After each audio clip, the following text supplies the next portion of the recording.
Bom, a gente tem chamado desde o começo da semana uma série de entrevistas aqui na Band News FM para você se organizar. Assim, vai ter opinião, né? Vai ter informação mais subjetiva, mas a gente quer a coisa prática, do dia a dia. Vamos falar de educação financeira, de organização agora dos seus boletos, da sua vida financeira em 2025. O Ivan Brandão tá querendo sair aqui do estúdio, porque ele disse que vai dar gatilho nele. O Ivan tá numa situação, numa condição meio complicada. Se é o seu caso, ouvinte da Band News FM, não saia não. Porque a gente vai tentar dar um jeito, vai tentar organizar tudo isso. E para isso, a gente está em contato com a educadora e planejadora financeira, especialista, analista em investimentos, Carol Stange. Carol, bom dia para você. Obrigada por nos atender, viu? Vamos com o passo a passo? Bom dia, Sheila, Carla, Ivan. Um prazer estar aqui com vocês. Não é para fugir, Ivan. Já começamos por aí. Fica aí. Então, Carol, eu vou perguntar. O nosso ouvinte, para fazer esse planejamento, ele precisa de quê exatamente agora? Uma tabela de Excel, um caderno e um lápis na mão, um aplicativo. O que é que você sugere para a gente sentar e começar a listar as coisas?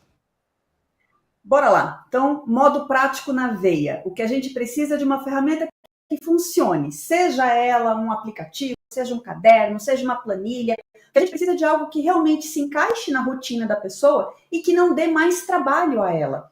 Porque temos pessoas que fogem, assim como o Ivan, e eu vou usar ele muito de exemplo aqui, que acham que tem que ser muito bom em matemática para conseguir controlar as finanças, que entendem que sem uma ferramenta da NASA não vai funcionar esse planejamento financeiro.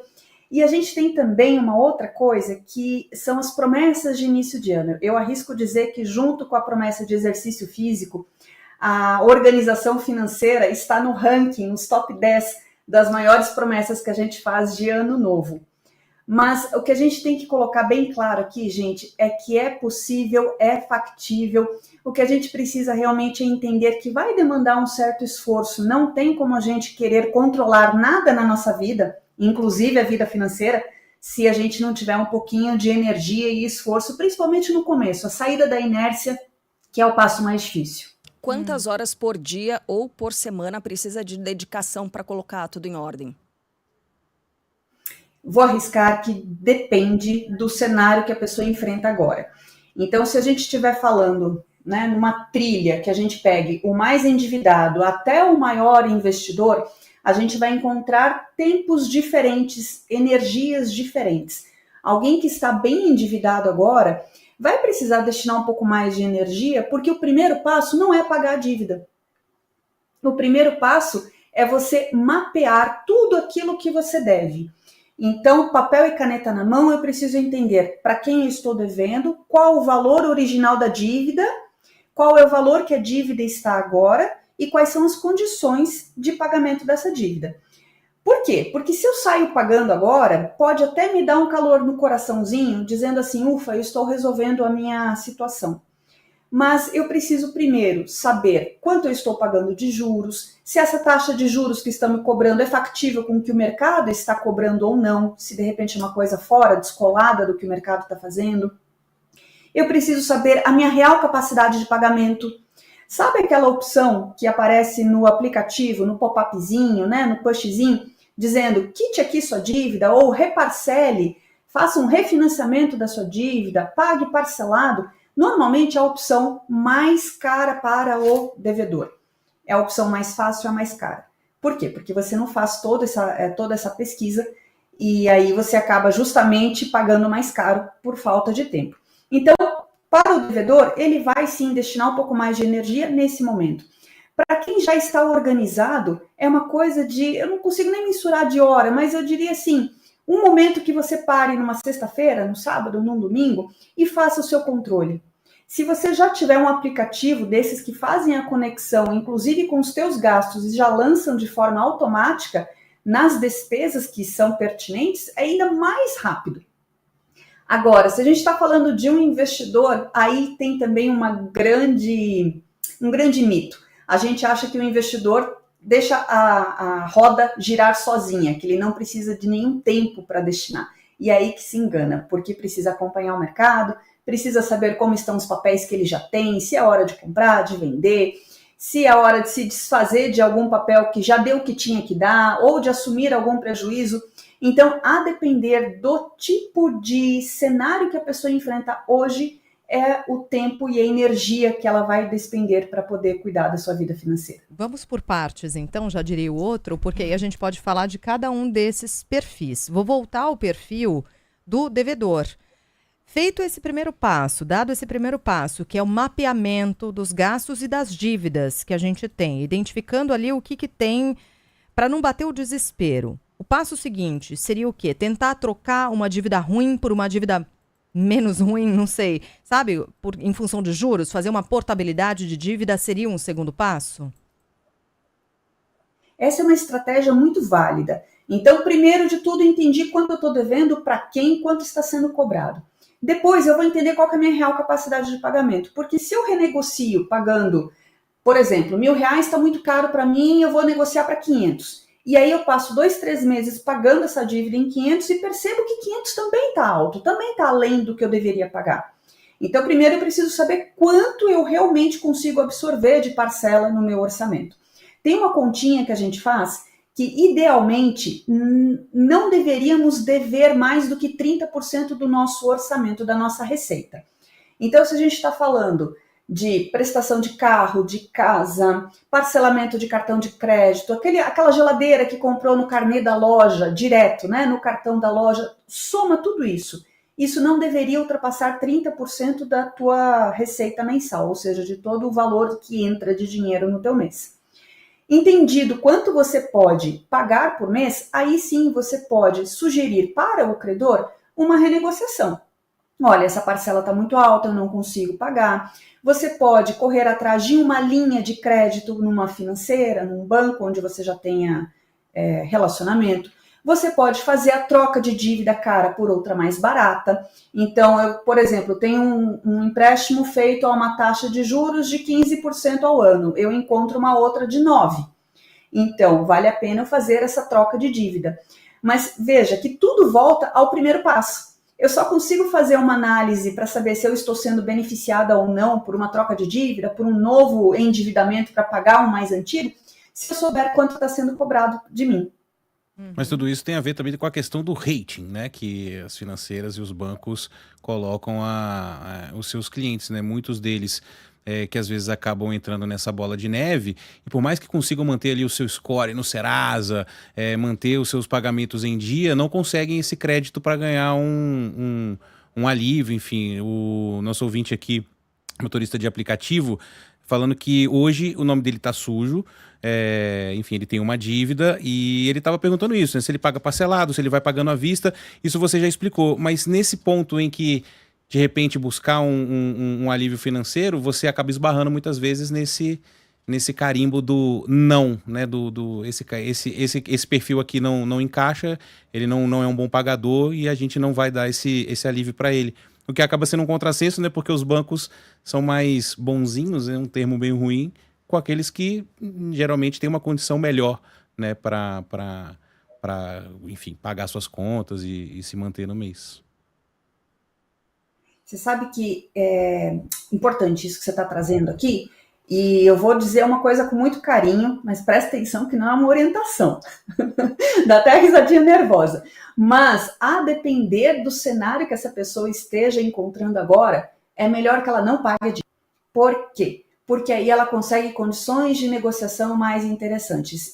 E é muito louco isso, porque realmente, se você estiver com a sua dívida, com o pagamento em dia, ninguém vai renegociar. Ninguém. Você não vai... Bom, a princípio ninguém. Pode ser que aconteça, espero que aconteça se você precisar passar por esse tipo de situação, mas é uma coisa que a gente não vê com recorrência. Então, se você está com a sua parcela com pagamento em dia, com aquela corda no pescoço, não consegue pagar de jeito... né, cada mês é um sofrimento. Talvez, se você não precisar do seu nome limpo, se você, de repente, é um empreendedor que não pode ter o nome sujo, esquece, essa técnica não vai funcionar para você, essa estratégia não vai funcionar. Mas se você não consegue, já tentou de todas as formas renegociar e não tem condições, vale a pena, então, você pensar em deixar essa dívida com pagamento pausado ou atrasado e esperar pelas negociações de dívida, aqueles feirões que acontecem 2, 3 vezes por ano.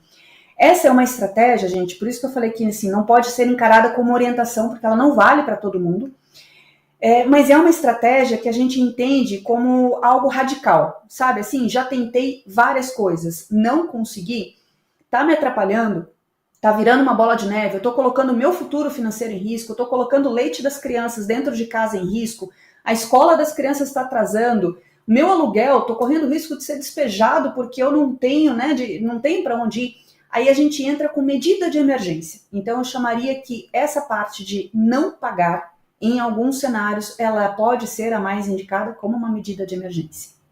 Uhum. Mas para isso precisa pegar a dívida e olhar de frente para ela, né? Entender certinho o que está acontecendo. Agora, por exemplo, para remediar esses casos de emergência, como você disse, Carol, eventualmente não tem dinheiro para pagar o condomínio, faltou para pagar nesse começo de ano, né? Que a gente tem que pagar IPVA, tem que pagar IPTU, fez as contas ali, não deu. O que priorizar e qual saída buscar? Quem está com o nome sujo, por exemplo, e não consegue pegar mais um empréstimo? A priorização sempre vai ser em cima do que coloca o teu patrimônio em risco. Então, tem uma coisa aqui muito relevante para a gente trazer, que rola na internet afora uma história de que na hora de você escolher o teu pagamento de dívidas, você deve escolher aquelas que têm os juros maiores. Não que essa estratégia seja errada, mas ela não considera o eventual risco de perda de patrimônio. A gente sabe que educação financeira fala muito sobre conquista de patrimônio e a gente sabe também o quão é difícil a gente conquistar a casa própria, ter um carro mais seguro, não é? São conquistas financeiras que a gente deve priorizar. Então, se a dívida inadimplente coloca em risco a tua perda de patrimônio, eu sugeriria que você colocasse essa dívida como prioridade.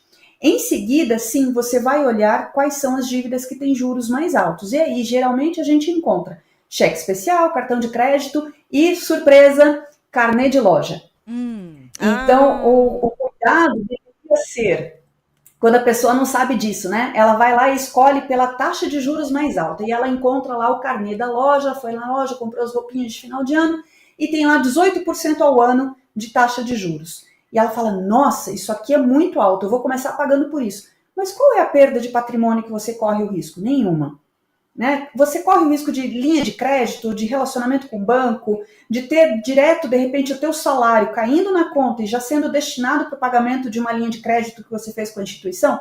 Nada disso. Então, esquece, isso não é prioridade no momento. Não que não seja importante, mas não deveria ser prioridade no momento. Tem uma questão que a Carla falou dos impostos, né? Geralmente... esses impostos, você não tem um alívio, né? Essa possibilidade de renegociar.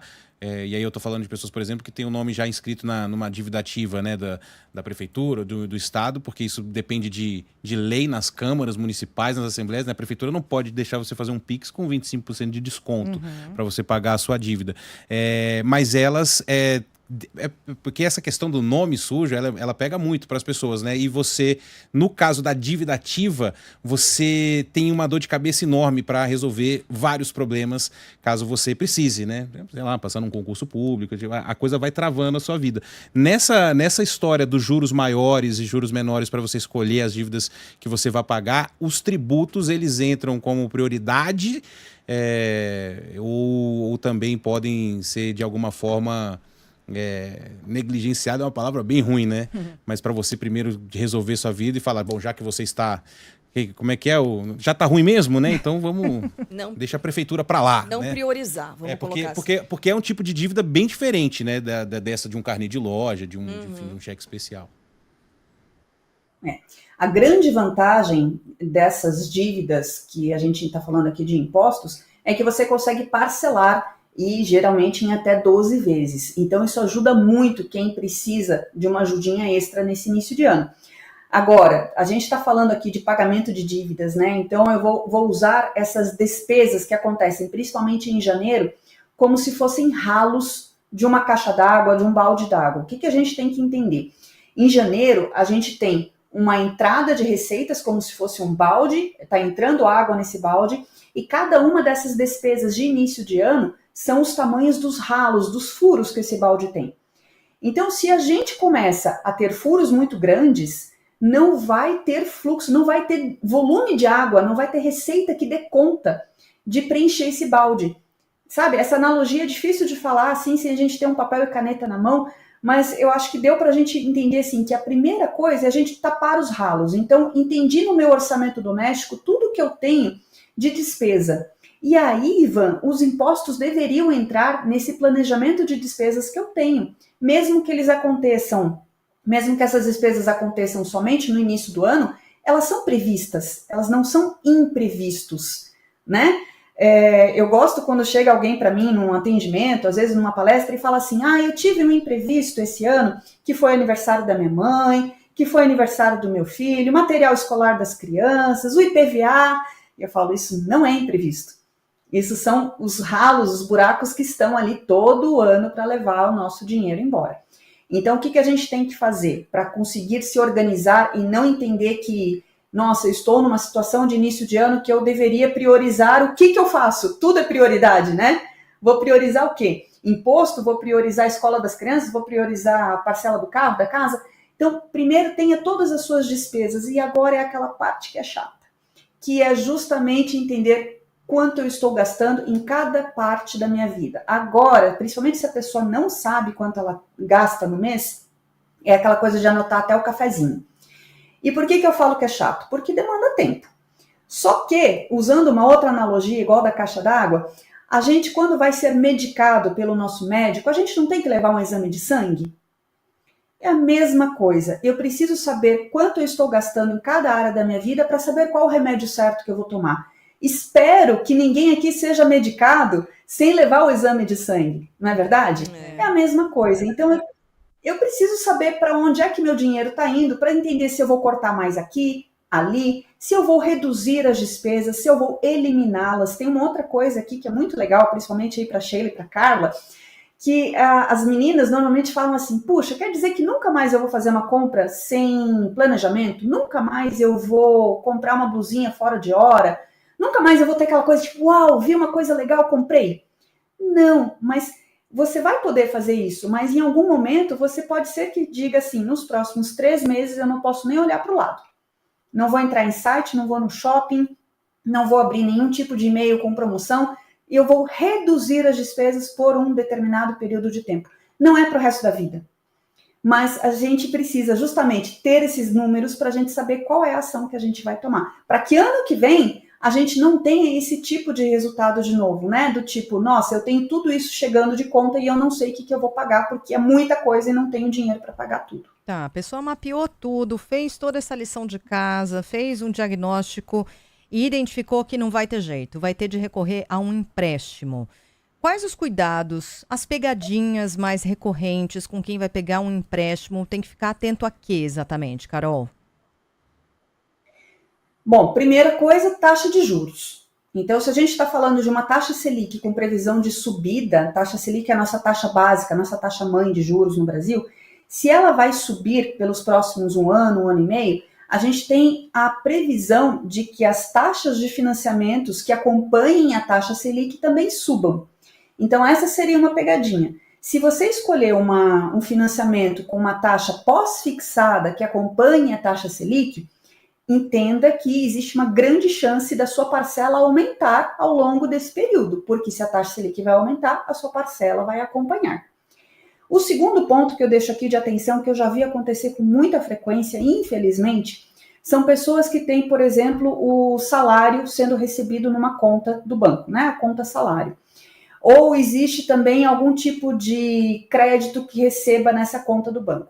A depender do contrato de empréstimo que essa pessoa faça, pode ser que no contrato esteja dizendo que qualquer crédito que entre na conta corrente, esse crédito pode ser usado para pagamento desse empréstimo, dessa linha de crédito, desse financiamento.